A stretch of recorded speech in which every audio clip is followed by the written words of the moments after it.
Elektromobily určite šetria planétu a nevýhody predsa len sú ťažšie oproti klasickým vozidlám na fosílne paliva. Takže výhody sú tie, že to vozidlo je celkovo tichšie a nezaťažuje tak životné prostredie ako bežné vozidlo so spaľovacím motorom. Výhody sú úspornosť, v podstate tichá jazda, je to ekonomickejšie a nevýhody teda, že potrebujeme rýchlo rozšíriť tú infraštruktúru nabíjacích staníc. Výhoda je určite úspora nákladov. Nevýhoda možno treba si naplánovať cestu, dobiť auto na nejakom mieste, ale keď sa to dobre naplánuje, myslím si, že to má len výhody. Tak elektromobily sú tichšie, majú teda batérie, sú bezemisné a toto sú najväčšie výhody. Tak oproti benzínovým automobilom určite je výhoda, keď človek ho využíva v meste. Menšia spotreba. V dnešnej dobe už je aj celkom dosť nabíjacích staníc, takže asi toľko. Tie náklady sú oveľa nižšie, šetrí to životné prostredie. Auta sú tiché, to sa mi tiež veľmi páči.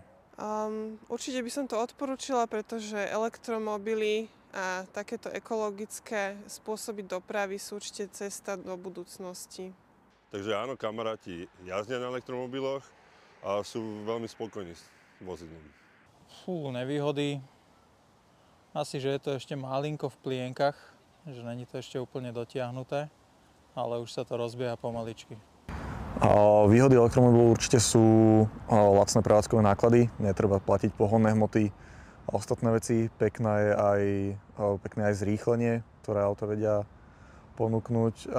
Nevýhody možno na opravách, keď sa pokazia elektronické súčiastky, tak asi by to vedelo byť drahšie, ale neviem povedať.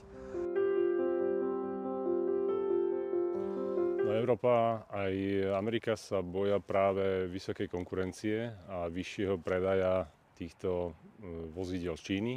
Tým pádom bude klesať práve predaj iných značiek. Či už je to tá Tesla alebo iných. Neviem to takto posúdiť, ktoré sú to vlastne tie čínske vozidlá, ale myslím si, že Čína je, čo sa týka vývoja technológií, na tých prvých miestach, takže si myslím, že sú to dobré vozidlá, môj názor, čo sa týka technológie.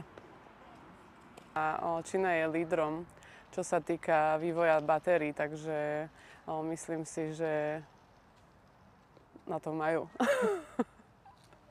Čínske automobily som nevidel predávať, ale myslím si, že sú kvalitné.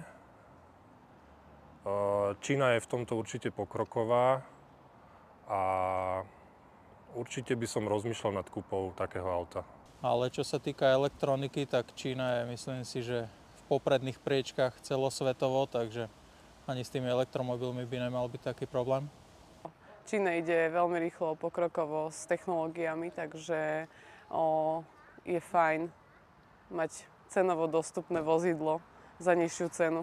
Čínske auta môžu byť lepšie a určite môžu byť aj lacnejšie. Myslím, že Čína určite je jedna z krajín, ktorá prináša inovácie, takže nepochybujem o tom, že by to bolo veľmi zaujímavé.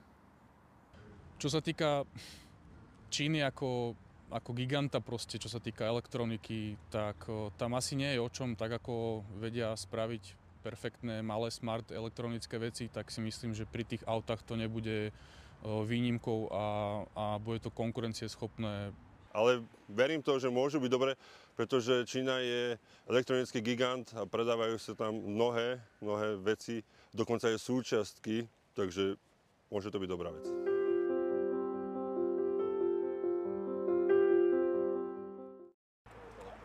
No tak nakoľko Európska únia a USA chcú predávať vozidlá nie elektrické, ale vozidlá so spaľovacími motormi, tak preto sa snaží zabrániť tomu, aby prenikli tieto elektromobily na náš trh.